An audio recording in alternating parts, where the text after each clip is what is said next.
Hello. Hey, Anders. Well, hey, this is Anders. Can you guys hear me okay? Yes. Great. I'll go back on mute. It's driving. I'm passenger. I am not driving. I think it'd be more exciting if he was driving. Yeah, that would be more exciting. That's right. That's right. I think he's got his camera in mirror mode and he is driving.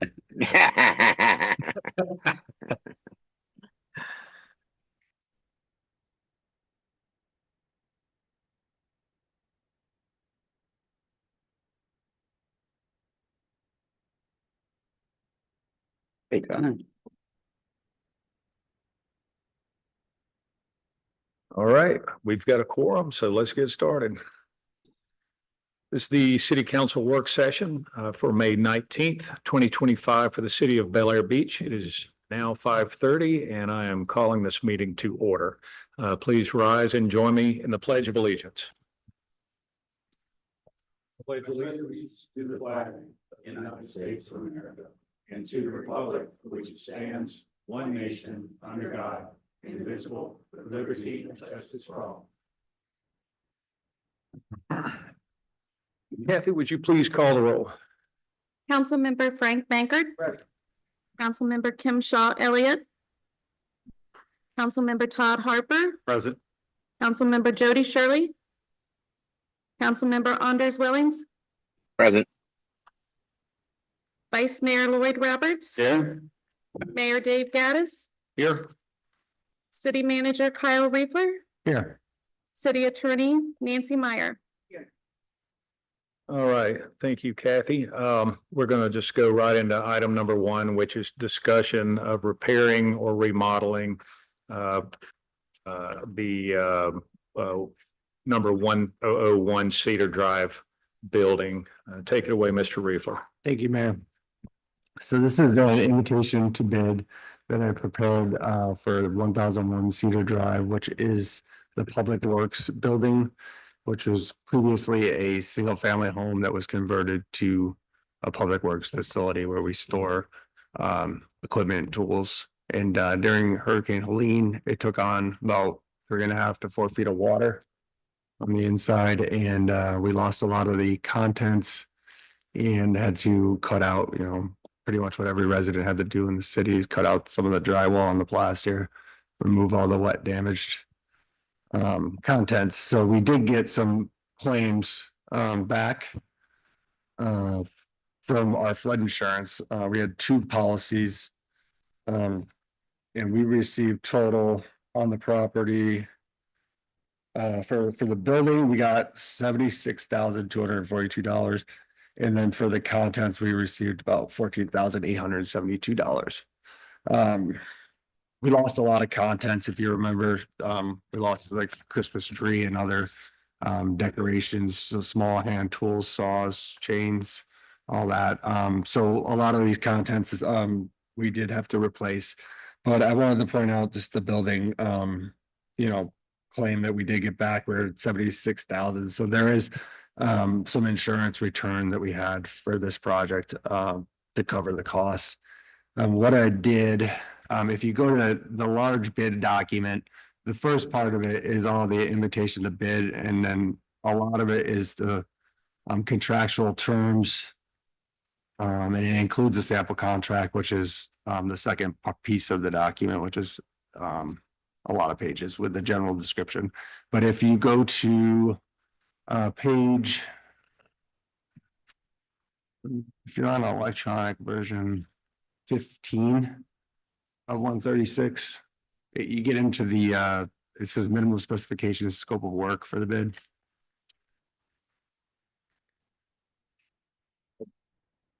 Okay, you found it. Okay, so I just want to run through. I placed this table at each one of your chairs. Got some colors on it. What this is I took the scope that I drafted for this project for each piece of the building that needs repair, and I put it over on the cost table, but I color coded it, and what you're going to see is the line items in green, the light green. That is the items that are kind of the base items that need to be repaired to get the structure back to a livable condition. The blue items, I had a discussion with the fire chief, and these items would be if they do use that facility as a temporary rescue station or post for their new equipment and crew. We felt that these items are needed to get it to that level. For the fire crew to use it.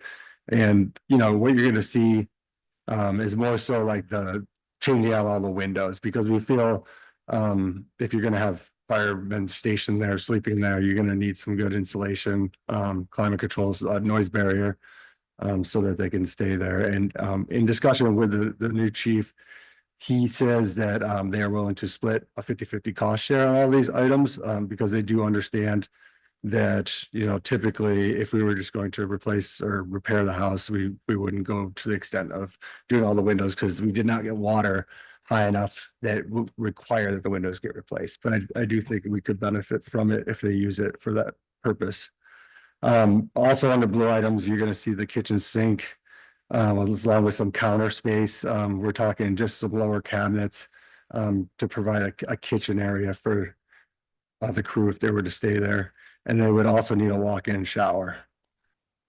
And then the orange color code is more so optional. I figured we could just have it bid on. If it's a price that we think is, a good deal for the city, then we can take them up and have the interior painted. But I also feel like this is an item that we could do in-house, or even, with using some of the firemen, volunteers, all that, because we're only talking about painting.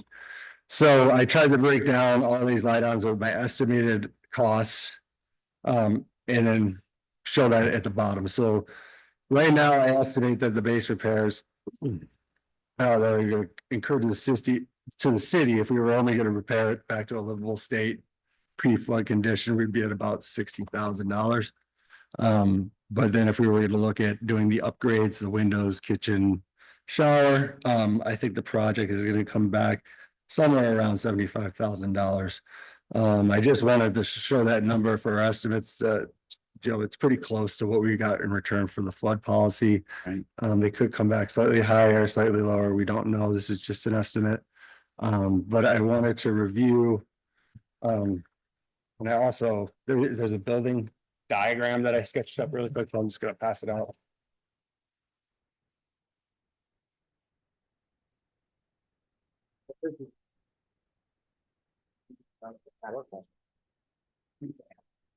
So this is just to kind of give you a layout. I took the floor plan and just made some sketches on it, labeled out what the rooms previously were, when it was a house.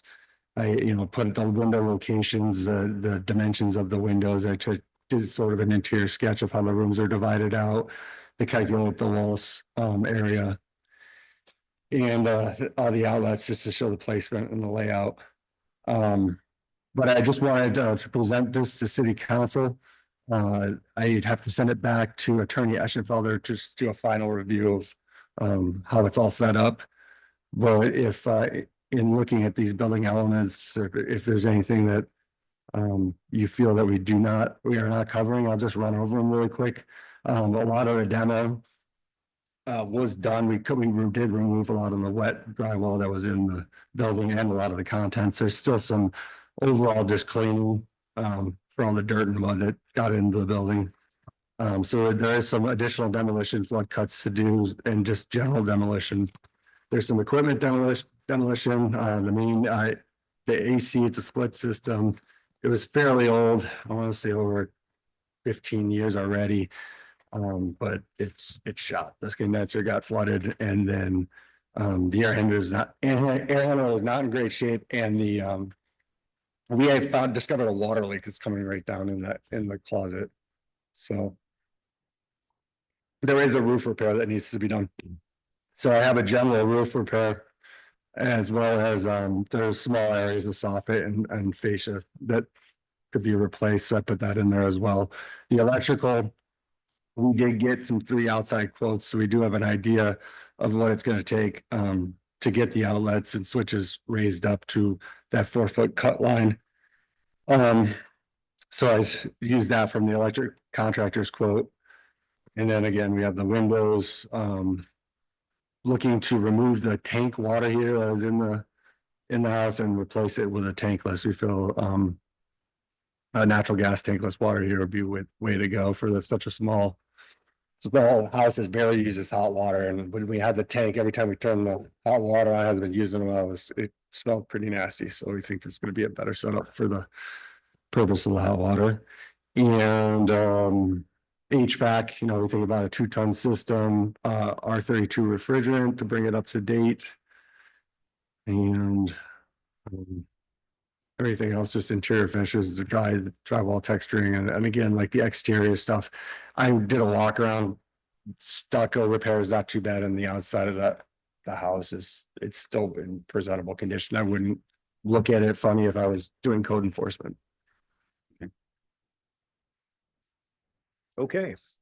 Well, I think for starters, we're actually setting this up for living space, but it's only for 1 year, correct? Roughly 1 year.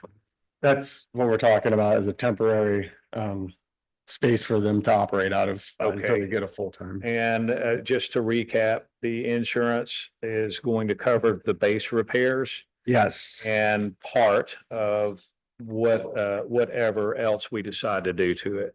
But we've between us and the fire department, we're investing roughly 30 to 40 to do this renovation and make it a livable home again. Is that correct? I would say of our costs above and beyond, and we may end up maybe with 10 to 15 additional invested. Okay, and have you received any feedback whatsoever from neighbors and people across the street or anything about the possibility of doing this? No, I have not. Okay, all right. I think that definitely I would like to see the building put back together, especially if that's our primary storage for public works. But as far as all the other upgrades and making it technically it's a home. I would like to, before we went down this road, I'd like to find out what people that live in this area think about that.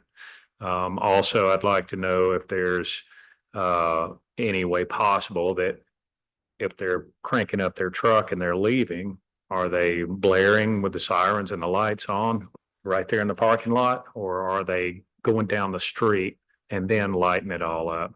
These are things that I feel like we should at least make the community aware of what we're considering doing. And as far as the standard repairs go, I mean, that's kind of a no-brainer. That's what insurance is for. Put it back if we can, and then see what's next. Would love to hear everyone else's opinion. I think we've got 61,000 in base and we've got 76,000 in pay up. So we've got a cushion of about 15,000 right there. I think that if you're going to make it livable, I think the upgrades are exactly what you said. They're necessary in order to make it usable. And then that also offers the city a little bit more flexibility. If we ever need alternate shelter, we have an alternate place, including that building built for, it's got a sink, it's got a bathroom, it's got good windows, it's got good air, work just fine. I would say on the optional pieces, I'm much more of the, if I'm going to be under construction, I'd rather be under construction and be done with it than to go back and revisit painting and revisit stucco repair and revisit all these other things. So the cost is relatively minimal. I would say that should be factored into the actual project itself.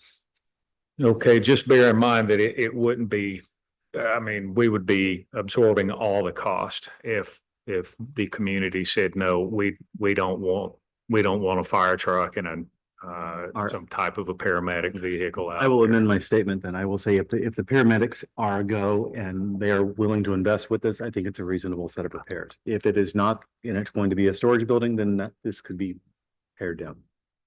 So the intention is to bid this out optionally where we can take whatever line items we like the cost on. So my plan is to get this bid, advertised so that we can get some numbers in. Okay. I feel like, we have all the factors. If we go the route of using that as a temporary, it's there. And if we don't, then we don't have to repair it or put in windows or do any of that. Okay. Kind of be brought up, I'm sorry, I was late. Sure. So I'm trying to be two places at once again, it's impossible, but, up to date on, we're not using the building because of hurricane. And we're getting by without it, is that what I understand? More or less, we have stuff in there. It's kind of half full. I've always had an It's useful.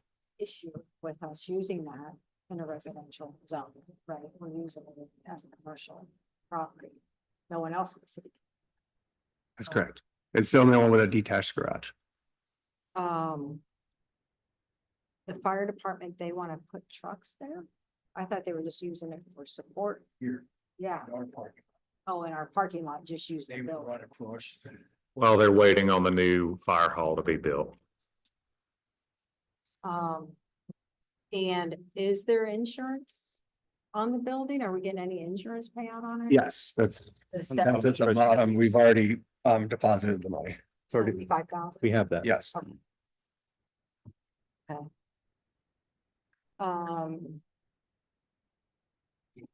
So what would the long range plan be for the building if all these repairs are done? I mean, we'd still use it as a facility. Since it's a temporary situation with them, I would imagine we move back into it. Is there any way to gain access through our parking lot and expand the parking lot over there rather than or a drive aisle rather than using the roadway and then wall it off or something, so it becomes part of this property, not considered the residential? I thought that was discussed. It was And- before, and I was told by Lynn, so I don't know. No, I thought when they, correct me if I'm wrong, I thought the fire or EMS vehicles would be parked here. They would walk through here for an emergency. Right. And because we didn't want the trucks, cars, EMS vehicles going down Cedar Avenue. Correct. Talk about putting the steps Yeah, up yeah, in the yeah. parking lot. So the only thing was, and you brought it up, Dave, that about putting the sirens on now till you get out there, Mhm. whatever. That seemed like agreeable. Yeah, I mean, I don't have a problem with having emergency vehicles being dispatched from here. We're gonna have to get used to it eventually anyway. But I would still like to give the public the opportunity that we put it on as an agenda item in maybe our next work session, and we invite the public to hear what we're talking about, and or maybe just a separate town hall meeting where we say, this is the idea. It was, proposed by the Pinellas Suncoast Fire and Rescue, and we're wanting to work with them, but we also want to make sure that the community's happy about it. How about putting flyers in the people's doorways? Before, Something like that. I volunteer to do that. As far as the storage goes, what's being stored there now? Between the two buildings or just in the one building, Just, because everything kind of got crammed into the detached garage. okay, all right, so it has a Maximized. detached garage. Yeah, so we've been able to fit everything there. We lost a lot, but there was a lot of stuff that we were just sort of hoarding. Okay, That doesn't need to be replaced. and I mean, no one would ever live there anyway, none of our staff. It's It's not permanent living there, no. I'm wondering if, I mean, just thinking outside of, the box maybe is that property worth actually selling whenever this is over? So you get the house up to date, you let the fire and rescue guys live there for a year.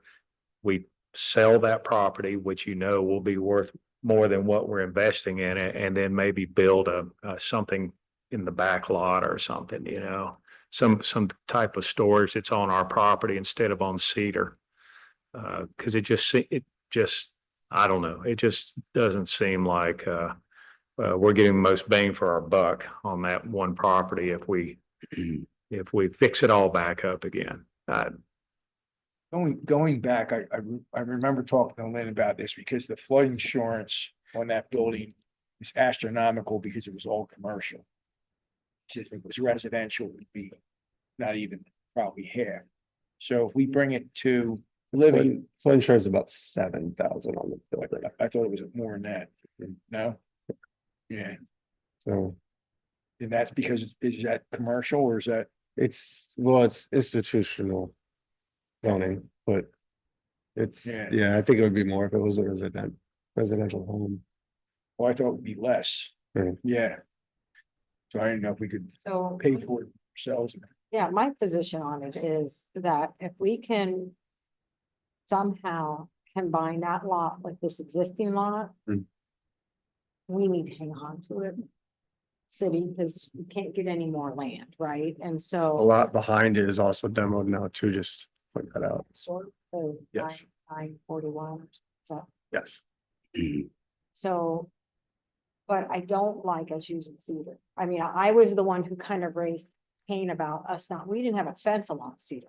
So cars in the morning would start up their car, there are people walking the bridge, shining lights in the people's houses that were, across the way. We were doing nothing to protect the residents from, I'm gonna call this a commercial use because that's what it is, Mhm. compared to their residential property. And it's the same problem we're having kind of some of the walkways and stuff. If we had a privacy fence, a block wall, something to separate that from the hotels, we probably wouldn't be getting so many complaints about the hotel or, Mhm. versus Mhm. residential properties. So I'm not opposed to helping, this, but if we're gonna hang on to it and do that renovation, we need to make sure it's something we can use. Okay. Or just knock it down and, and keep the land, but I think that, that's a call we have to make, but I don't, clearly selling it, that's the, vote. Gotta be on a ballot. You gotta watch knocking it down, because once you knock it down, then FEMA's gonna come in here and say you can't build unless you elevate. What need Yeah. kind of, I think that's gonna be the problem if we did a little field trip out there. If we do a pole barn or If something it's like below- that, like a shed. It's below our parking Yeah. lot, so I think that's gonna be the problem, like trying to combine it with our existing. So it would have to be knocked down and elevated. To be able to use it properly. How do you get a tractor up 14 feet? No, I mean, Yeah, ground elevated, so it's at this, so that at least we're starting at a point where, because I think if you look, this property's probably 4 or 5 feet higher than that property. yes, I would agree. Yeah, well, you're talking about elevating the land only. That would be a whole another FEMA map, which that LMR or whatever, and they probably would never go for that because of the water withdrawal off People backfill property all the time, it's not a big deal. in a residential area. I tried it, I couldn't get away with it. Well, Not here. just a quick comment on the siren issue, and I would feel 100% confident, Kyle, for you to handle this and talk to the fire staff. But I think it should be based on the time of the day, just my personal feeling. So in other words, I don't know, pick a time, like up till 8 PM. They can use their sirens because the traffic flow out there, if they're coming out of this parking lot, they can't wait. So you got traffic coming from all these different directions. So pick a time that you guys think makes the most sense. At 2 AM, they don't need to turn their sirens on until they pull out of the parking lot, because there's not going to be any traffic. And then, so then they're out on the main road, and then, sirens are coming by the main road anytime, we don't have any control over that. But we don't want them turning on their sirens at 2 AM when they're still in the parking lot right there. So you guys work out a time period, then we're requesting it. Nobody's going to jail if they violate it, but we would request that they don't turn on their sirens, past 10 o'clock, let's say, until they're out on the road. Yeah, when I was meeting with them, that's kind of what they explained to me, because they have that one down in Indian Rocks, it's right in the Okay. neighborhood, and they don't use sirens unless they absolutely have Right. to. Or Mhm. they don't turn it on until they're like out into Yeah. Indianapolis Road, almost to the corner. But at 5 p.m. coming out of our parking lot, they're gonna have to turn on their sirens to make people stop that are coming back across the bridge and all that kind of stuff. Just stop. So that would be fine. And they hear it coming down the Sure. causeway. Yep. Yep, yep. Yep, you definitely hear them getting louder, but they don't They don't- start Yeah, loud. yeah. Right. That's your house. That'll wake you. Anyway, I think it's only right that we at least let everyone know of what the intentions are and so that the neighborhood's not blindsided with what we think we're going to do. Yeah, Uh, makes It's sense. done fast enough for them to use it? I mean, Well, that's, their time period. for they, them. they want to use it as soon as they can. That's why I'm trying to get the bid. I'm trying to get the things that take longer done now. And then we can make a decision later. So I just wanted to get this advertised. It so- seems like they need it now, and we're Yeah. talking about It's not that, involving it's the not that much neighborhood. work. Well, they were awarded, I believe, another seat. So they've got new personnel that they need to train and get up to speed and they're better, yesterday than tomorrow. They, They don't have the office space, it's like what, for them or something? we got the sheriff's office. We only have one office that they use. Well, I mean, there's options. If we're gonna explore other spaces. I mean, we have a sheriff's office. I mean, I guess we could move things around. Seems like there's a lot of office space. There is. Mhm. Yeah, I would definitely, if it's, we need to find another space or move it around. To get it. Help them, right? That's true. Got space and we can, It's just, I think we're talking about overnight, shower is important the overnight stuff, right? and yeah, like overnight. I mean, they could probably sleep here, but the shower situation, we might have to. Yeah. Not right now. We have one in like the off garage, but it's kind of like an outhouse shower, not conditioned. Okay, Frank, you got any comments? No, just about, the flood insurance and that, but, he corrected me on that, so. I'll find out Yeah. about. I thought it was lower than what a Well, typical resident would be. we at this just point. got, the new guy just wrote the policy last year with the flood. Mhm. He must be happy with us. Yeah, Are we all in agreement that at the next council meeting, we approve opening for bids? Everybody good with that? Is that before the residents are getting informed or? Well, we're gonna put the house back together anyway. Just to what level? Are we putting new storm windows and making it super nice, or are we just putting it back to what it used to be? And I think that's really the determination. I think most of that at this point is code, because I think all exterior windows in Pinellas County have to be impact. yes. So we're kind of stuck with impact because that's If like we we change what them, current yeah. code is. Yeah, if you change them, yeah. they can be covered. None were blown out, right? No. Okay. All right, well, let's move on to item number 2, which is to discuss increased code enforcement and procedures. Mr. Weaver. Okay, so. Let's find that picture. On this page. It's just just our departmental budgets for the code enforcement, and I went in and saw. That at this point, as far as the contractual services, to date, we spent 19,178 on code enforcement hours. So it leaves us with 17,822 we have left, so we went through about 30 weeks of the year, and there's about 22 weeks remaining, and we have some room in the budget, because Sergeant Trump had taken some time off and things, so there was it wasn't every week we were doing 12 hours. So we ended up, we have enough in the budget to cover almost 19 weeks of the 22 remaining. So we need about another $3,000 to be able to bump up to 16 hours a week for the remainder. So I mean, it is doable. I just wanted to put put that out there. We might just have to do a small adjustment at the end of the year. 16 hours would give them, what would that, would it be 2 8-hour days or would we break it up into 3 days? So we're going from what to what? I think more days, more actual occurrences of him coming in is better than longer shifts. I was gonna do the 4 days, 4 hours. Okay. And right now it's 2 days, 4 hours, Right now it's three days of 4 hours. 3 days, 4 hours. Okay. And then I wanted to take some time to show you our iWork that we started entering our code enforcement into. Share screen.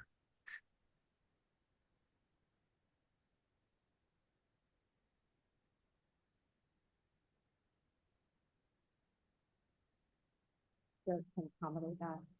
Yes, they've always said that they can provide as needed code enforcement, so we could go down to just 1 day or we could go to like full time. Okay, so. There it is. So this is the iWork. We got this software to use for work management, and I'll just jump over to that. This is, you know, our work orders now, and we put them in as work is done, and it's you know, tracked and pictures, and the supervisors can keep track of what gets done, what still needs to get done. So we had another module, which was storm work management, because the way we do our storm reporting, we built a lot of it underneath the regular work management software, and then we just didn't need to use this storm work module for the actual storm or work orders, because we put them under our regular work orders. So it freed up a whole module that we don't pay for that we could use. So I figured I'd use, because you can tailor it any which way. So I started making it more as a code enforcement tracking system. But I'm just gonna grab one that's just like a multifamily as an example, so we don't. So this is all our code cases we're currently working on. And as an example, so like when we're just looking at them, we can kind of see status, we have open, we have close. And then when Sergeant Trump moves it to code violation notice requested, that's kind of like he's exhausted his contact with that resident, trying to do the courtesy notice interaction, and then he switches the status, and that status gives me an email, and it kind of notifies me that I need to take it to the next level. I like this system because it keeps it all in one database that we all can have a login for. And then everybody can kind of see what's going on and add to it, as opposed to the end of the month. The way we were doing it is Sergeant Trump, he has to do his sheriff reporting. That's just mandatory. He has to log it in. But then he would have to do our reports, and then he would come into the office and try to put it on a spreadsheet at the end of the month and give it to me. And then I would try to compile everything that everybody else did that I did. And it was getting messy. So I feel like this is going to be the better way for us to put our updated information into these cases, and then we can keep up with it. And it'll also work well for when they go to a hearing, and I'll have it all in one place. But just as for an example, you know, you can put all your case information up top, your general stuff like where it's located, what the date is, you know, who did the code report, who like the first date you opened it, and then you have a notes down here, and then each time the deputy or somebody else goes, they enter a note into the system, and it populates it with the date, and you can you know, attach things like pictures and images. But let me get to. So mobile friendly, I mean. It can work. Phone. You can work on a phone, on a laptop, computer, desktop, and then, you know, you can add you can email your images, you can go into the gallery. So this is just a multifamily, but, you know, if I'm in there and I'm in hearing, I can look at what pictures were taken, I can look at the notes, I can look at, I don't want to go into any other, because I don't want to get into specific households, but I can look at, like, if there's a code violation notice, pull that up, look at, you know, report the dates and everything to the magistrate. So we're excited about doing it this way. they are gonna develop the graphs to make them over time, so we can sort out more fields that we're using. I'm kind of getting jammed up, but what I want to do is utilize their graphs that they already have built in for our report. We started this for work orders last September, but we got a little slowed down because of the storm. But we just started about a month ago, but so this is the first month for code enforcement that we're at. I think anything you can keep it in a central location and it's electronic is great. I mean, the fact you guys were hand sorting through notes to pull together a spreadsheet that's gotta be so time consuming. Yeah, it was time consuming, especially when we were crunched right up before our meeting. I'm gonna try and show a zoomed image of my screen would share. I mean, it's so different than like what I use on property management. If I There. go out to a site, do a site visit, I can document everything on my telephone and then it downloads to my system. Yeah, I'm having trouble here getting it up on the screen, but anyways, it kind of, utilizes it and you can see all, the codes that you had. And I was thinking, because a lot of times we talk about trying to find a way to see the health of our code enforcement. And a lot of times we talk about proactive versus reactive enforcement. And ideally, I want to get it to a point where I can show like a pie chart and we can kind of see each month, how much is reactive, how much is complaint based, so that we can say, oh, wow, he was really, reactive complaint based versus proactive. So he was out there, wow, this month and he's just finding things because he's not getting any complaints. That would be a good thing. I would think, less complaints, more proactive code enforcement. So that's kind of the direction I'm going with this. And we can make adjustments as we go. But I think that as we move forward with this, everyone gets accustomed with it, it'll work out better. It's good. I wanted to just walk through the ordinance language that we talked about in the code enforcement. Sorry, the last council meeting, regular meeting.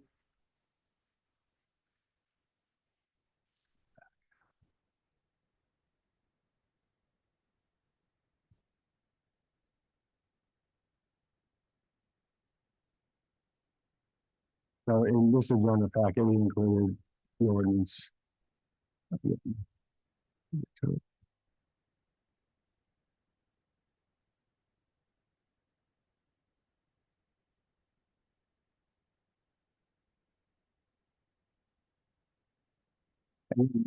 the question on, because we're in chapter 2, and there was a strike through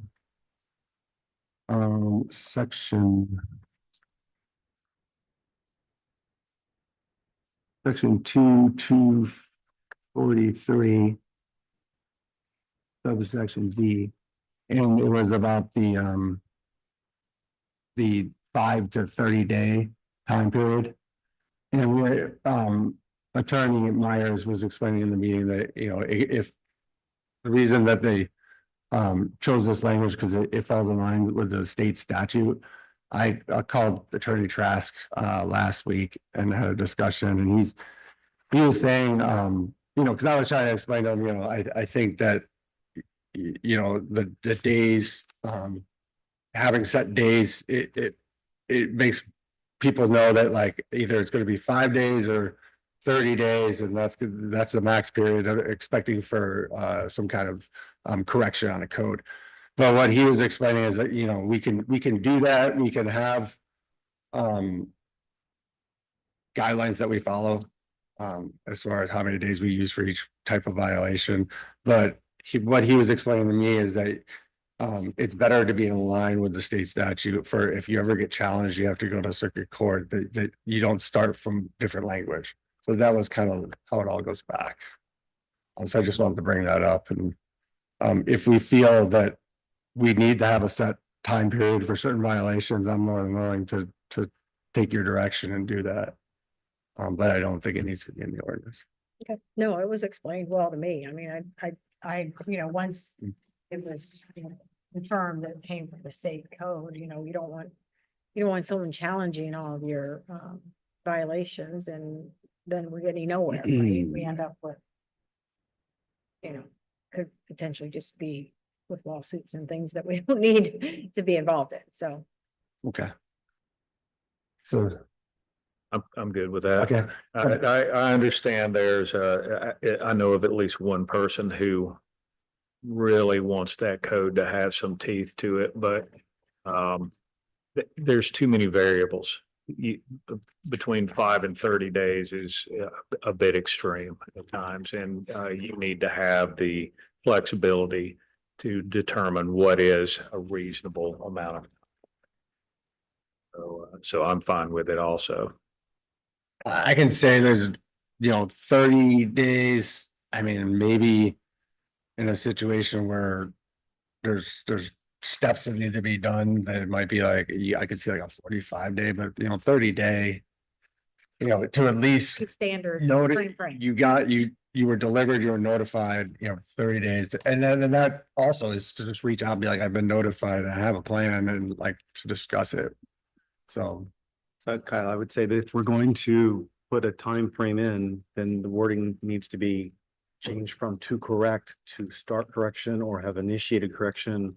The very end of that cross out, because you can't do a 30-day and say you must be corrected in 30 days, because as we discussed, it's not feasible in certain circumstances. So Like I said, there's just way too many variables and circumstances are, you may have the same two violations across the city and the circumstances are completely different. And so you have to use some that human element of judgment to determine what's reasonable.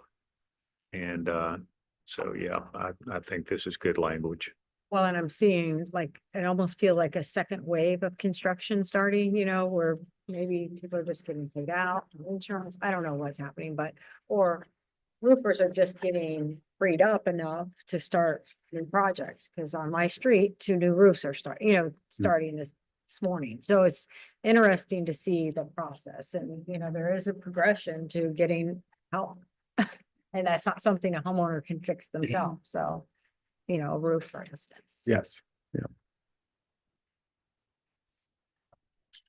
All right. Okay. Real quick, just a comment on the work management system. As we discussed early on, Kyle, that, what you guys did initially in setting up all the scheduled maintenance and things like that and the obvious benefits from that. But we knew going into this that you would run across tasks, challenges as time went on and say, wow, this tool is amazing. We can use this for this. And that's exactly what you're doing with the deputies' reports and things like that, which makes everything so much better. Right. And just like you said, when and if you have to go in front of the magistrate, it's so much more effective when you're able to pull up electronically, right, wrong, or otherwise, as opposed to different papers. When they see that, it's more believable. It just is. So that's going to be great. Right. Good job. Thanks. Now, while we're discussing this, would you mind just giving us just a brief report on where we are as far as cleaning up the city and taking care of some of these homes that nothing's going on? What's the game plan right now? I've been,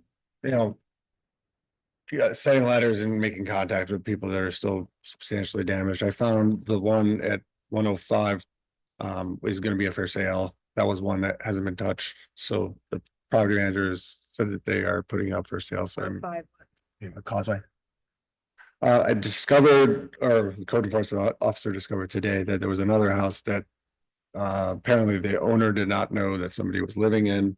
And they were building up items inside the house. So Sergeant Trump is in the process of getting that person out of the house.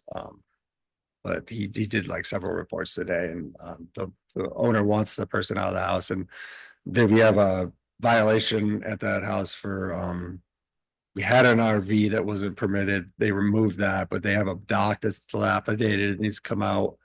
And the pool is very disgusting. So, Where's this at? it's on Bayshore. Okay. So, we're working through them. That house and along with the other one are the only ones that I'm currently aware of that are not being touched. But I still do not have every one of those substantially damaged, either saying that they're gonna demo or do a repair reevaluation. There's, I'll just say, for instance, there's one on my street. I know the owners are very, you know, they're old. They from Chicago, haven't seen them in a while, but other than doing a little bit of demo and leaving a lot of trash in the yard, no one's been back. And I don't know, I would be interested to see what's happening with that home. Hmm. It's just been closed up, and I'm sure there must be several of those around the city. There's a lot. Yeah, There's a lot of people that sold. You new owners or LLCs came in. not did that some- we're gonna flip them. Well, I don't know what's going on, but some of them are so overgrown right now. And they've been told before, they did cut back before, but now we're in a real hard growing season, so it comes right back. And you don't see any movement. Right. Yeah. That probably means it's gonna be demoed and they don't care right now. Who knows is what I'm saying. I'm not saying you're wrong, but it was like they were very aggressive at first, and you thought they were gonna get back together and move in, but just stopped, you know. Wow. That happened one on Hibiscus where it's sold and they put it back on the market for $200,000 more, and it's just all overgrown. You got some of these, the streets here, I call them the tree streets, you know, Right. there's no movement, you know. I think some of these people are waiting for the grant. They've cut out their house and they got Yeah, well, it, and it's, yeah, Did you see my email today on that? yeah. But the That's a elevate, joke. it's only a small fraction of what it's gonna cost to elevate the home. But they can't do anything to it until they get approved for the grant. And they don't have Okay. one contractor yet. It's another government screw up. So like, even if they plan on demoing it for the grant, they can't do it until they're approved. So that's just, So they still have to meet our code requirements. So we're back to, so if the house is, locked, secured, it might be gutted out, like a drywall removed, but they gotta mow the grass, they gotta. yeah, it's they're gotta taking look care of the presentable, outside. It's gotta be so it's the painted, house. it's gotta, can't be Debris in the like, front yard. Yeah. We had one at the end of my street for years. The one with the tree in it, remember? And they. Yeah, That house was vacant when I moved in 10 years ago, and they just tore it down maybe 4 years ago. But it was vacant. Lynn told me it was vacant for probably at least a dozen years. There's no power going it to was it. just blocked, Yeah, yeah, but now but you have to have power to the house. right, we changed. there was the no code. power. It was I cut. know we Yeah. handle that. Yeah. I thought. Change But it. now they kept the grass and the shrubs. I just finished the demo today on 107. That's good. I like when they're demoed. I mean, at Yeah. least something's being That done. was a cute house. I didn't see Yeah. the damage. So I was like, if you took it down. So is there a way we can get an update as to like, just to kind of a brief in writing, here's how many houses we still don't know, like we haven't gotten any feedback. Like I would be interested in that.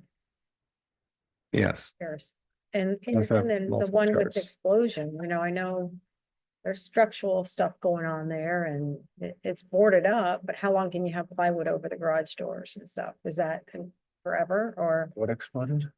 for the car? Oh, He you got has the the Hummer, the electronic Hummer. I mean, I don't know. I don't know if our code ever even thought that I don't know that it addresses that, like someone boarding up their garage door, rightfully so, but at some point, There's code that says a structure under repair.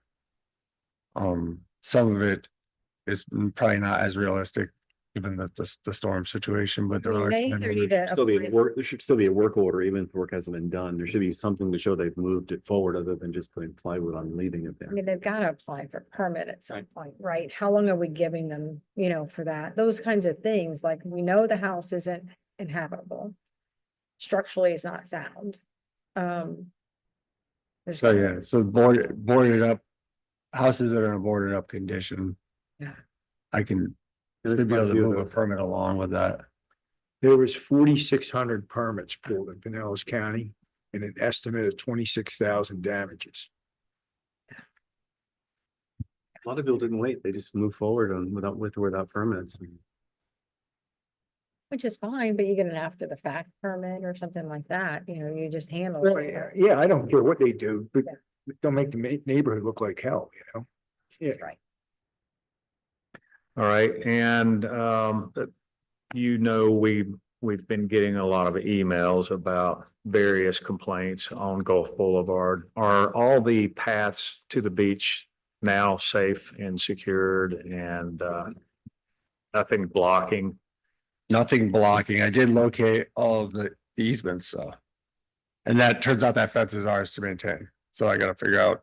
We need to put something up Place other it. than chain link. Is it the same with the one up there at So if you look at these easements, some of them call for rails and some of them are the chain link fence, but they all, when they put them in, they all discuss how they're gonna construct the sidewalks and how they're gonna put the fences in. So I did ask Attorney Trask if we can change what we need to do to replace the fence with a different kind of fence. Because Is he's there out anything there. to just give privacy to those buildings that would eliminate a lot of complaints? Yeah, I don't know what thought process went in with the chain link when they were designing it. Probably all they had, they're probably as old as the accesses. They're probably What are we talking about? 1970. The walkways, there's 4 of them. I guess the Oh. easement's 3 feet and 8 inches for the sidewalk. You're talking, Like by the motel, there's one, you know, that goes, you know. All the long narrow ones. But we're at least looking into it.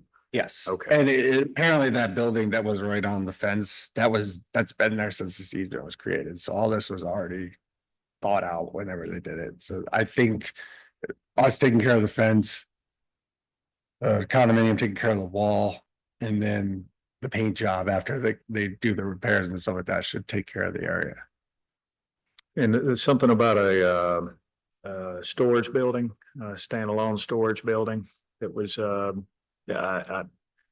There's one it's built like as part of like the fence. The fence stops on the backside of the building and it creates that. so did they build the building? Is it permitted first off? That's a tough one because it was apparently there when this easement was drafted. But permits back in like the late 90s, I don't have, Okay. I couldn't tell you. Is it damaged? Requiring them to rebuild it and, you know, we have a code now about sheds. That they have to be off the property line. now. Yes. I mean, I guess now that we have the easements, you know, take this all back to Attorney Trask and kind of work through it. Yep, sorry to dump that one on you, but we're getting complaints, so. All right, anything else on code enforcement and procedures in this meeting? I don't know if I should bring this up now or maybe new business, but complaints are coming in on the beach access lots, especially Sixth Street. Last week, this is your typical day. There's not one parking spot available after 8 o'clock in the morning at Sixth Street. Here, this guy, he parks in the handicap spot. Okay, with no handicap sticker. And all that's in there is these issued permits by Bel Air Shores. Now, our residents pay for every vehicle that they are able to park in here. It's a minimal fee. These guys are parking for free. And Are they Sure. workers? They're on On the the workers from upper Bel side Air of Shores. property. And they're also parking on the grass from First Street to Second Street, between the sidewalk and the street. Now, one of our residents park on the grass, we have conniptions. Now, this is only going to get worse because you got more demolition, you got more construction in Bel Air Shores. Now, I worked construction all my life. No one gave me a parking spot when I worked in Philadelphia, Newark City. I had to find my own spot. We have spots here. that they can park for a fee, like every other construction worker pays. So what are we gonna do about getting our residents back their parking spots? So it's Bel Air Beach access that we pay for, but it's Bel Air Shores permitting people to park there. Yes, and then, and in the deeds to those lots, those deeds, those lots are given to the people east of Gulf Boulevard. And that's it. They're not given to anybody else, but they've just taken the liberty of issuing these paper permits. They put them in the front of their vehicle. And I'm telling you, some days there's not one spot after 8 o'clock in the morning. Oh, I've been by there most Yeah. mornings and yeah, I've seen it. Yeah, It's all the Alcatraz, Alvarez construction site. well, it's, There's like it's, 3 demos. There's like Yeah. three units like demoed in that one 6th Street access area and they're all rebuilding the old mayor just sold his property. on 12. No, in 6. Okay. And then Steve Bloom bought that, so he's gonna be tearing that house down to build up another, as he calls it to me, monstrosity. So it's just gonna get worse. You know? So I think, what are I we think gonna there at do? least needs to be an intercity agreement, but how parking is handled or how permits are issued or. Well, these guys are tearing up our parking. Trash and everything. The other thing is, I'm getting complaints about why those gates are locked. Do you know any reason why they would be locked at night? Night. Yeah. It's always locked, been locked at night. No parking. Yeah, they're always locked at night. They always have been. They haven't been before this storm. Yes, they were. Yes. No, they were Sheriff's not. Department would come and unlock them every morning at about They would 5 open them o'clock in every the morning, but there was never a lock. on Oh, well, I don't know that I ever. I don't know stopped about a to see lock. that. I will go that. Well, I walked through them, that's what I'm They would saying. slide them shut, but there was Yeah. there was no There physical. was no physical lock. Now there is a physical lock On the black fence. on the black fence. And who's paying for that black fence? Are we paying for it or? They've been renting it. Who's renting it? Dollar Dollar Shave. They're renting their fence for our access? Well, They have the, It's their in the beach. interlocal agreement, they're responsible for the gates, it says. Got it. And I think we just don't allow people to go in there at night. So that's why they get locked. And, Just smart. and the sheriff's department is the one that's historically been doing that. So I'd be interested in knowing if they're the holders of the key or if they're, It's a tumble lock, so, they're unlocking it. yeah. But I don't know why they're locked, because especially this time of year, people are walking off the beach at 9 o'clock at night. Sometimes they're locked. They have to squeeze through. Yeah, good question. I'd like to know who signed the permits, the town clerk, the town clerk. Yeah. Okay, Mary Palmer. all right. It was filled up today. Okay, it's probably not a bad idea to make a phone call and just ask the question. I hate to, Do they have an expiration date on them or anything, or they just? They go for the whole year. Oh, that's smart. So they may or may not be construction workers. Sometimes you see them on the weekend. well, I'm wondering if it's been photocopied. Yeah. I mean, is Okay. it specifically, does it have someone's name on it? This one has- License That's plate my- number? Yeah. So I could put this on my phone. Gertis Yeah, messaged me today that the lot was full and he had other cars outside of it that he found spots for. I shared that with the clerk, so they're aware how That's full why it that looks lot like is. it's full. I don't seem to be getting anywhere with an Exactly. interlocal agreement or any kind of Goes to discussion the of end it, of so the I year. don't know if there's What's something on we the can back, do. but they as don't a call it, body. they don't call it a Talk to specific them car or- or anything. or They just- get- They just should a have- generic- It says, to Sheriff's Department, parking on beach access. This letter will authorize Wallace Construction, whoever, to park on the beach accesses. Can I have one of those?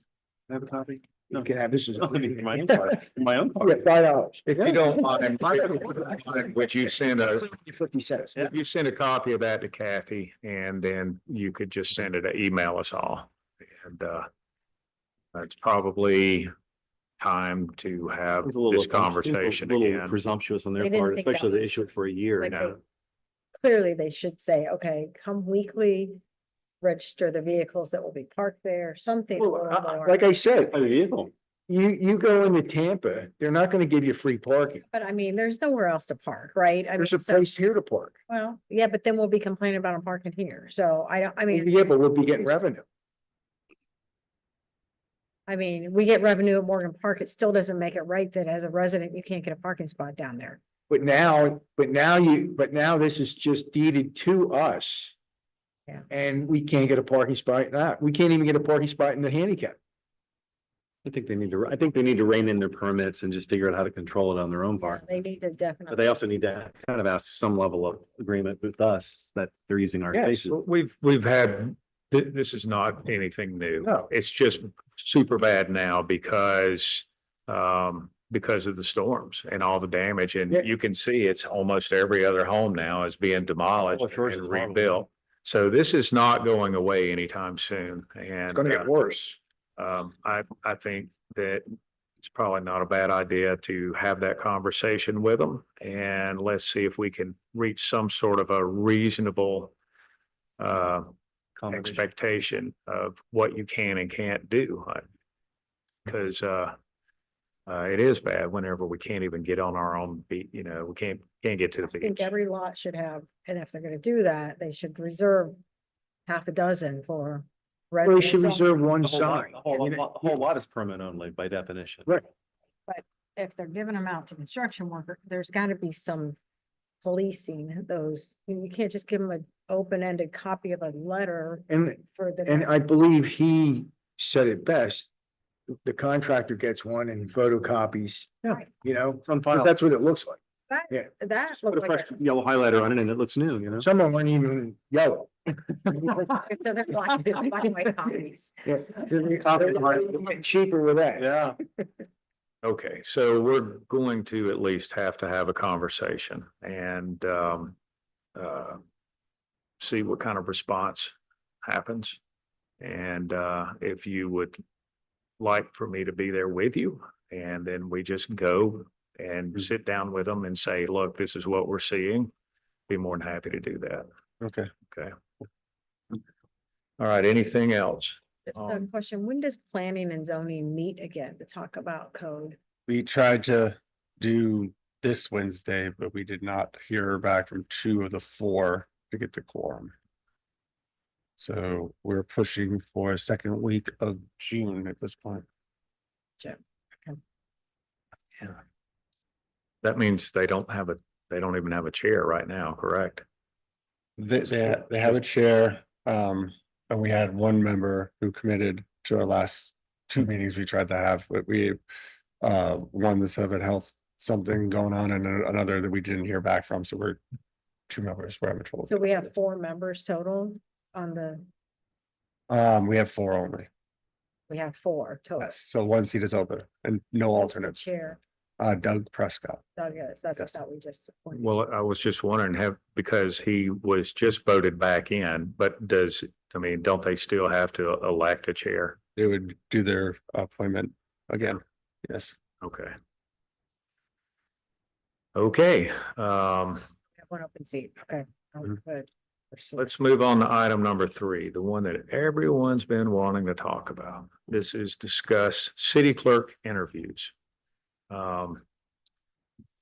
Before we get started, I will say that Vice Mayor Roberts and we received a drive-by email. I did respond to that email to ask who they were I thought the and same. what their address was, and I got nothing. So just to summarize it, it basically said, we have 2 candidates right now, neither are qualified. We need to re-advertise. I'm not saying that I agree with that. I'm just saying that I'm passing the message along. But again, it was a drive-by and we don't really know who that was or what their intentions were. But that being said, we have 2 candidates, and then there were 3 more that were added today. Correct. I looked at those 3 and I didn't really see, I didn't see anyone that I would prefer over the 2 candidates that we currently have. Agree. There was one very young person out of school that was a clerk currently, but there wasn't very much experience and they were out of state. They were a PDF. And then the others did. I've So already read mine. I agree with Kyle. I did see one of the Thank you. 3, one of them at least had some merit. The candidate was fairly young, but she did have a degree from University of Florida and was currently sitting in as a deputy clerk. Yes. So, but not a lot of experience. But at least that person seemed qualified. The other two, What is that? It's out there. Deputy clerk, what does that have to do Small with the city township. clerk? like city assistant, Was it city deputy clerk or? right? Okay, I thought you meant sheriff department. deputy. Right. So that was in New York, Right. Scarsdale, New York. So she would report to the city clerk, the way I would read that. Deputy clerk reports to the city clerk. Yes. So And they're willing to locate. she said that Yeah. in her letter. But that's where we are.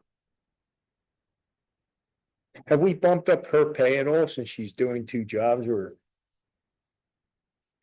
That's a kind of, You're always the, I want to give somebody a raise without you know, budget. just don't forget, we're gonna be squeezing on the budget because we're gonna have some Uh, drops. there. Don't forget, she's doing a job that we were paying a reasonable salary, so I think. Kyle has an answer for that. Go ahead. So we're not compensating anymore right now, because we Mhm. did look at our handbook and it says that she stayed a non-exempt employee and can fulfill the role of clerk. Given that it was a short time period, we thought it was okay at this time, Which is short time period. for a couple weeks right All right. now. so. All right, Yeah, when you said that person was old, Jody, you know, what's that mean? Are you talking about the people in the house? You said he was old. Oh, yes. Couple, Be careful. older than us, older than us. He's always been older than me. That's all I, for 25 years, he seemed like an older guy. Just kidding. Mayor defined it earlier as when you go to Walmart in your pajamas. That's all. I see a lot of ladies in their slippers. All right, well, other than Rita and Kathy, did anyone else have any interest in the other candidates? Mm, Okay, and has everybody reviewed the two applications from Rita and Kathy? Yes. All right, Not review the new ones because. Don't get. Was there a closing date when you This is put out the applications or? No, or they'll just- still okay. go. this- And since we scheduled the two interviews, these are the three I got. So they're not really rolling in. It's been up posted. Well, let's see if I can quantify the conversation. So we started off with a mix of people, but we had about 32 applications come in initially. Of the 32, you filtered down to 4.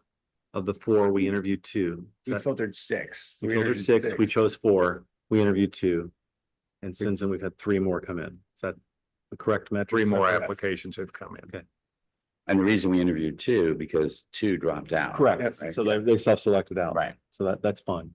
I guess my take on it is that you've been posted for a reasonable period of time now, and these applications coming in on the back end of the cycle are late in the cycle. And I didn't see any qualifications that stood out in my mind that would make me pull a resume to go through the whole process again. That's the way I see it. So where I see it right now is we've done full cycle with 2 candidates. We have a reasonable opportunity here to have conversation about those 2 candidates. And then depending on that conversation, we can choose to entertain additional candidates if that is needed. Is That's right. that a fair way of looking at this? Yep. Okay. Just making sure I've got the bar set right. So unless someone on the council has a differing opinion, it really comes down to, do we want to move this Rita down and get her in this position, or are we comfortable with keeping Kathy? And the one that I really want to hear from is City Manager Riefler. So. Can I make a recommendation? Should we excuse Kathy? What do you think, guys? It's a public meeting. Okay. So, we looked at all these applications and we picked out ones that we really thought that could do the job based on their, their experience. And obviously we wanted anybody with clerk experience firsthand. We wanted to interview, so we spoke to them all, and like as Member Harper mentioned that we had 4 that we were willing to put in front of you guys, but 2 of them, I guess, just lost the interest. I don't know if it had to do with part of the relocation or who knows. What we're seeing though, with the last time we advertised for city clerk and this time, with all the, we'd hope that we get like local deputies in this area. There's a lot of them, but we don't see that when we advertise the open position. We're seeing a lot of out of state. So, I mean, we know people want to move to Florida, but it seems like that is the bulk of what we're getting is people coming from out of state. I do hesitate. I mean, given what happened, Renee was amazing as a city clerk, but the mayor did bring it up when we were hiring her that it was a possibility that she could leave after a certain period of time. So I'm a little hesitant about putting myself right back into that situation. But this time around, we don't really have that person who's motivated to move and also has all that experience, because that would probably be my go-to again, because it just makes sense. But in our situation now, I think we have 2 candidates. I thought they were both great attitudes and can-do personalities that just are willing to take on challenges and learn new things, which I think is essential, especially for, again, we're a small city and we have new things presented to us all the time that we may never have done before. We have to figure it out. So, I mean, all that said, we have somebody who has experience that's been here at the city, knows the staff, goes well with the team. To me, it seems like she would be the choice to use. I would propose that at the next city council meeting, recommend her as city clerk. All right, and comments, council? Can I ask a clarifying question? And this is kind of a little predated before my time here. But Renee was here for a year. And I don't know the reason for her departure, but was it because of the completion of certification and a better opportunity came along? Yeah, a headhunter tracked her down. So we brought her in and It's funded the St. CMC, or Pete she just Beach. completed? She had it when she got here. Okay, got it. So she was recruited, but we didn't fund it. So If anything, she was probably way overqualified for Bel Air Beach. And she, as soon as she got here, she upped her qualifications to a higher level. And then word got out and then she was gone. And so I'm afraid anyone that is highly qualified, if we move them in, the same thing's going to happen. my comment was really for context in the idea that we are a small city and we are ripe to be poached. I mean, Yes. we look at our lawyer and we look at our clerk, people are poaching all the time. So I'm much more of the mindset of what we've done with Kyle, which was bring in somebody that knows the city, has the right attitude and can grow into the position. And that gives us an opportunity to grow with them. That's the way I see it. So if it came down to the 2 candidates, I would look at what Kathy brings as being here, qualified and ready to go. I thought Rita was a very nice person, but I thought that she was on a little bit on the lower scale on the qualification. And I was really concerned with her tenure in her previous positions. She bounced, even if it was in the same company, she bounced around every 6 months. I think that if she wants relocation and we're looking for an assistant, then that might be another opportunity for her to look at as far as another position. When the clerk position is filled, we might have another opening that we would consider her for, but again, that's my thing. Frank? I think we should give her a shot, Kathy. Rita's interview, I felt like I was at Universal Studio on a new roller coaster. She was just all over the place, and looking at her resume, you could see, I mean, it was simple that Anders pointed out that I'm not qualified to work in the United States. I mean, as a city clerk, I think you'd be a little bit more, T's On that- crossed. and I think, like you said, she just bounced around, even in the same department. So I think she would take another job in a heartbeat, whether she was here for 6 months or 6 days or whatever. To get here. Yeah, Yeah, we were a means to an end. yep. I agree with you 100%. I haven't heard anything out of Anders. Yeah, no, yeah, I would like to I'm in favor of, promoting from within and giving Kathy opportunity. However, just to be fair, I thought when I read Rita's resume and the way I thought she clarified that those were all promotions, not really like job hopping around. So I felt like, she was apparently very, very aggressive and tries to, really. I thought people thought that she was doing good work, and so she was being promoted. So I really wasn't holding that against her.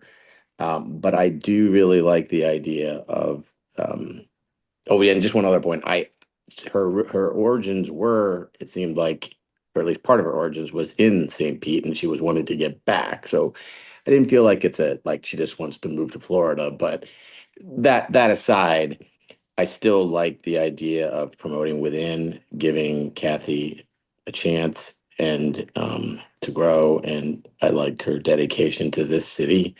So yeah, that's where my head's at. And then I like the idea of maybe, I don't know if this Melissa person, the young one, might be willing to be the backfill for her. I don't know, that's of interest to me, maybe, and I'm not sure if the other one, if Rita would want to do this move as the backfill, but maybe this young, Melissa might be something that would be a good fit for that. So I don't know what you think, Kyle, but yeah, that's my point of view right now. Jody. Yeah, I'm a real strong proponent to hiring within. We've got two people that have comparable experience, and I think it would be foolish to bypass a current employee to hire someone from the outside. So my support is behind Kat. All right. Vice Mayor Roberts. Thank you, sir. I agree. Kathy's the right person for the job, and here's why. I asked the question in the interview regarding if you had two fictitious people applying for one job, one of them extremely technically qualified, the other one not so much, and one of them had the perfect personality for your organization. Which one is the better fit for your company? And I feel very strongly it's the personality and the fit. You can teach 99% of the people the technical aspects of what they need to do for the job. You can't teach somebody a personality. That's not happening. And it's even stronger, I think, with Kyle's situation. We have what, seven employees for the city. If you get somebody that may not, we don't know, may not be a fit, that can cause uncomfortableness within the organization. When you only have 7 or 8 employees back in, if you have 47 and you have one of those, you don't feel it as much.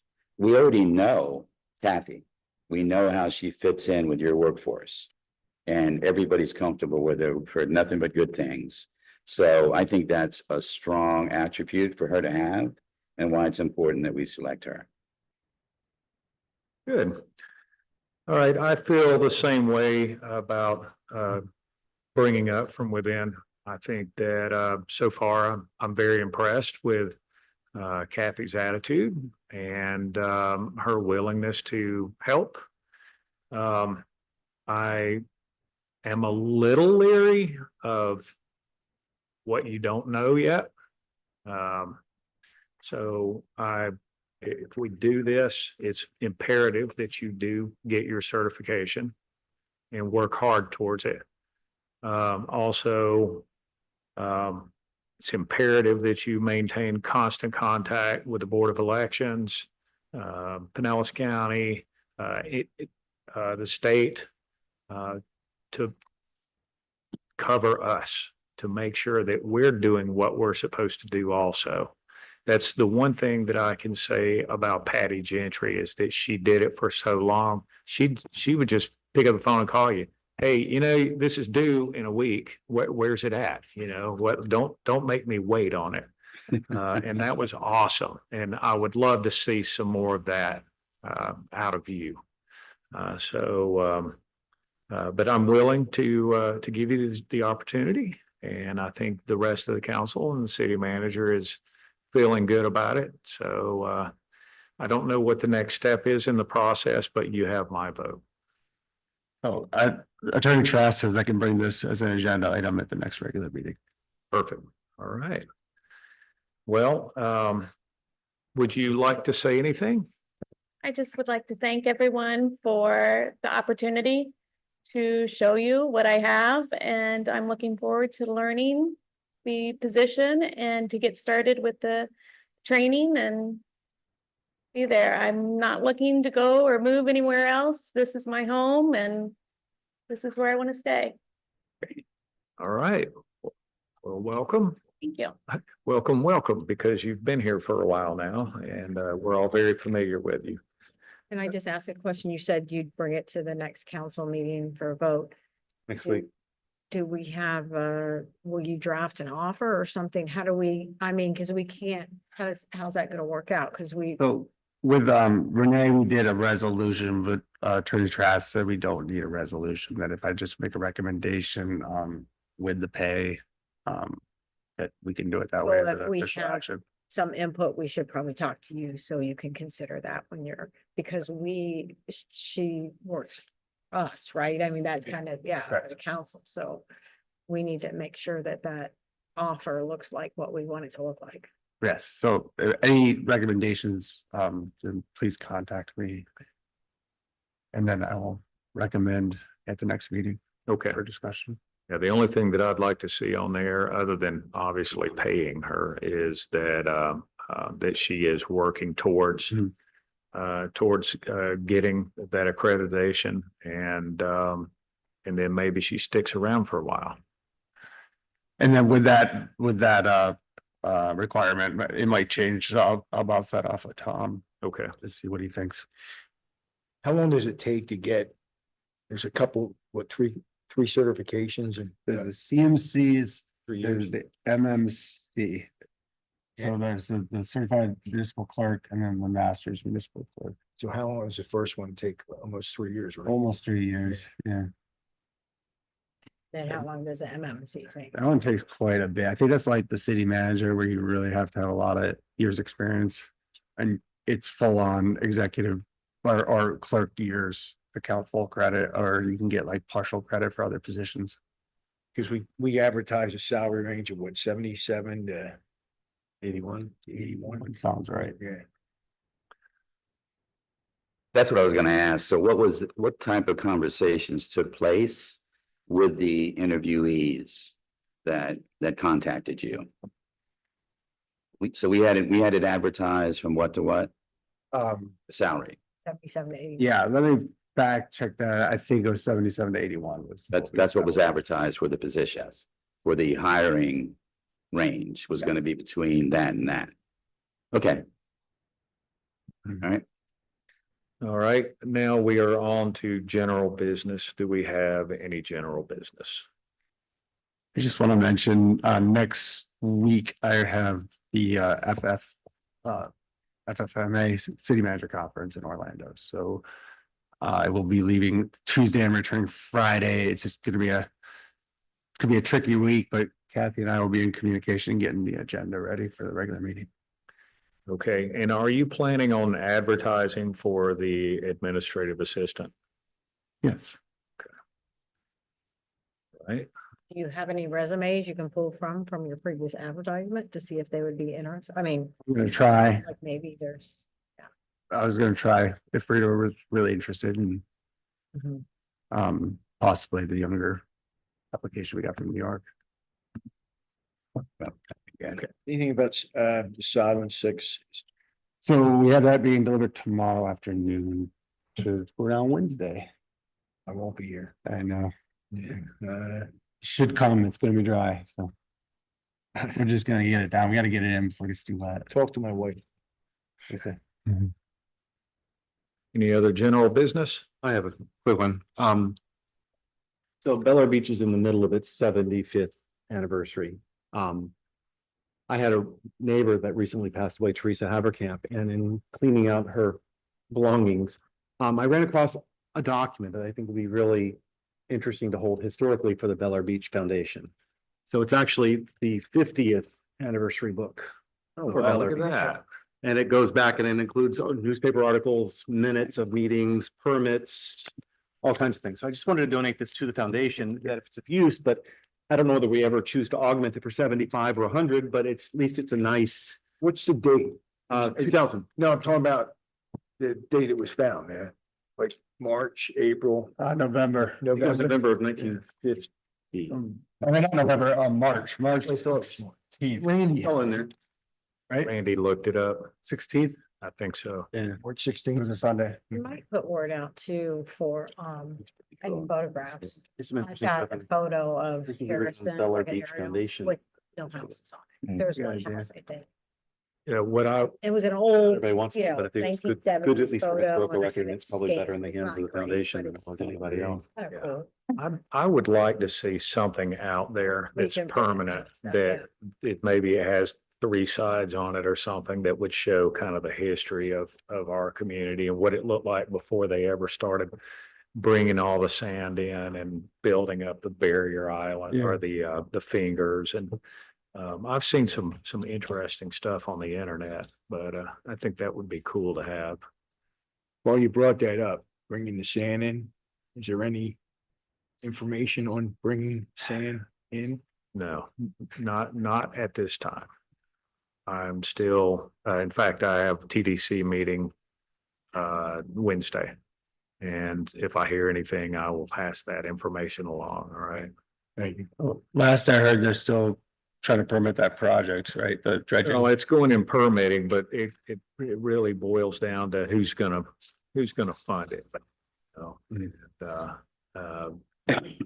the Army Corps, they're being hardcore on saying no. And the county, it's hard to let go of that much money whenever you've got it just sitting around doing nothing. Mm. So Because they're not building a stadium now, right? correct. Is that completely off the table or is that? It's no longer really being discussed at all. So there's other little projects they're doing, but the big pile of cash remains. And at the end of the day, it's going to have to come from the Board of County Commissioners. And until they say, we're funding it, we don't care, we're getting it done, but you can't get them in unison to say that. Instead, you get, in private talks, yeah, I'll vote yes for that, but it never actually goes to a vote. I just don't understand. We have a Republican House rep, 2 Republican senators, a Republican, Republican. well, They're rhinos. they hold the badge and they can't get to Trump to shake his tail with the Army Corps of Engineers. I just, it just doesn't calibrate my mind. I just can't understand it. I think with the current administration, it's the big problems first and then the little problems And that, but this later. is a good sized problem that he won considerably in this county, you know? I agree. Yeah. And the letter that you guys drafted was great and it should have just resonated right there and been done with it. I agree. All right, anything else? Yeah, Yes, sir. real quick, I'd like to ask, I guess, the permission of the council and the mayor to get with Kyle. And I'd be more to help any way I can, Kyle, regarding, I think we really need a pay study for our city.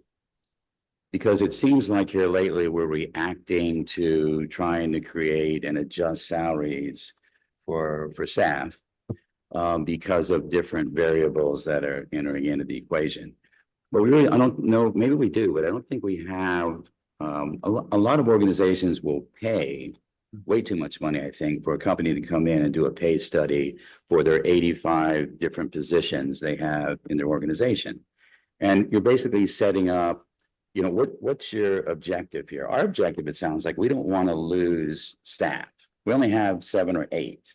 So when one of them goes away, that's a large percentage of the staff, and that impacts Kyle and the other staff here in the group. Again, if you have 45 and one leaves, typically not a big deal. Somebody picks up the workload and everything continues until you hire somebody else. Not so easy when you have 8. So the pay study, we can set it up. So we have, here's the pay range, and our city always wants the best.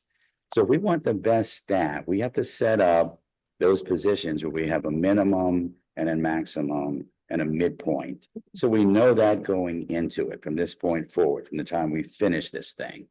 And we want to set it high because we want the best. We want the best staff. Didn't we just do that about a year ago? I don't think so. Yeah, I think it was done because we had the public works of a bunch of different not counties, different city areas did. We were looking at, Yeah, and we had the city clerk and we had, I think it was a clerk and city manager. I don't know. If We, it did. yeah, we were only looking at charter positions. Yeah. We were not looking There at was the something at the else. staff. And Yeah. this goes back to what I've always said is that we don't manage his staff. He manages his Of staff. course, yeah. And so if he feels like we're not competitive, we're not paying his staff competitively, it's because he's not coming to ask for it. And so, at the end of the day, I mean, if he wants to hire someone to do a pay study for his staff, add it as a budget item and get it done. But I always get a little leery of us trying to get involved in his staff. well, it's not really with his staff, it's the positions. It doesn't matter who the people are in this case. We're defining the positions and what we think the salary range should be. And I don't want to define that. I don't want to be the guy that does that. I think that goes back to the city manager and I want him to manage that. Because we're not managers. We've just got we have three employees and that's it. And they're serving us and they're asking for permission for things like, hey, I'd like to increase salary, 10% across the board, help me out. But Well, then that's something I'd like to ask Kyle, then for you to go ahead if you could. And you've done a lot of that work already, I think, when you're looking at the coastal towns around here. I just think we should set the bar where we're at the upper echelon so that people don't have the opportunity to pick people away from us, because that's, at the end of the day, oftentimes that's what really makes that decision. Not all the time, but a lot of the time. So if we can set, and I think we have an advantage again, because we only have 7 or 8 positions. So we can set it higher. We can be the ones out there that are saying, we're going to get the best and the brightest and the hardest workers because we're paying more. And we want our staff to fit that definition, all of them. Didn't we find it was easy to just go to the League of Cities and get that information? Like they already have done the work? They have Yeah. that done. That'd be We great. could start with, a lot of times, you see all the grades listed out and general descriptions, and it kind of shows you like what job description falls where. We could try to start from a larger, Sure. grade 1 through 100 and something, and then try to find where we feel our positions would be and create our own grade scale. but didn't we bump up our public ranges? Works. Mhm. We did, yeah, We that's what I did, thought, yeah. yeah. And we used the study, And would it be better, because I know you have a lot on your plate, if that's something that we'd like to maybe someone volunteer that's on the council to do some of that legwork for you that, because I know right now you're short-staffed and you're trying to get to a meeting. Yeah, I can always use the help, for sure. Perfect. That'd be great. Because I think it's better to be proactive on that. We seem to be reactive. So all of a sudden, we feel like we're underpaying a particular group of people. And we're like, whoops, we need to fix this. And so let's just get out in front of it. Let's get out in front of it. and So I set it. guess then the next question is, Lloyd, since you're bringing it to the council, are you gonna do the work for it? Sure, absolutely. Yeah, absolutely. we like action items, don't we? All right. Is that it? I had one point I wanted to say. Yes, Hey, Kyle. others. Hey, Kyle, on the 9th Street pump station, the Gemini work. So right now, are they scheduled to come back to us in about a week? Are we a week into the 2 weeks they said, or where are we on that? Say a week from now, because I tried to see if we could squeeze it into a work session this week. Okay, Wasn't in the cards, so I asked for that report as soon as they have it. I'll just send it to you guys. Okay, and so then if that comes in in say a week like they committed, we'd be talking about it in like mid-June? Is that what you're thinking? As soon as we can, yes. My intention is just keep it moving. So as soon as I Okay. get the report back to get it to you. And then, kind of Do get. we, do we have to discuss it in a work session, I guess, or? Not necessarily. Oh, okay. So we could say, yes, we like it and let's take it to there's two options or something and we bring it to a council meeting for a vote. Okay. All right, good. All right, yeah, and have you gotten any feedback on how they're progressing? Are they on schedule, on track, you think, or? Yeah, Okay. last thing that he said was that after he finished the conversation, and you guys were set on what your The discussion, deliverables were, right? Yeah. he felt like that would have been like the start roughly about the 2 weeks. Okay. Yeah, so he just wanted to make sure he had everything figured out, Right. for Okay. what his tasks were. Okay. All right, thanks. That's it. Okay, well, if there's nothing else, I'll entertain a motion. Second. Do I have a second? All right, all in favor? Aye. Aye. right, let's go home. All right. Yeah. Have a good night. Thank you for filling in tonight. I appreciate it.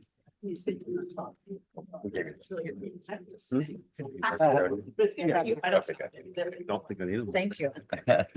I made the mistake of hey Kyle, I made the mistake of taking your email and printing off that scope and then I realized it was printing 135. It stopped at like at 10, but as like, Look at the okay. front. Yep, and the- yep. That's how the print it out. I didn't I said, look. I'll just look on my phone. In between. Okay, you asked for it. Oh, goodness. You can get the last meeting. Yeah, but, do you have a minute? Yeah, sure. I mean, if you had anything we got. I had it. I had it on my calendar. I was thinking it was 6 and my wife says, no, your calendar says it's 5:30. It's like, oh, I guess it's 5:30. I don't know why. Yeah, I know it's kind of nice. We got finished early. Yeah. Yeah. You're getting old enough. Probably everyone. Why did we start this meeting at 5:30? You know? You know, we started this meeting at 5. I just couldn't remember. Patty asked me why is it 5:30? I said, no. We threw it out there, I asked again. No, we're- yeah. Yeah. And we're glad we finished earlier. We actually had for dinner. Yes, right? yes. So, I was thinking about. Oh.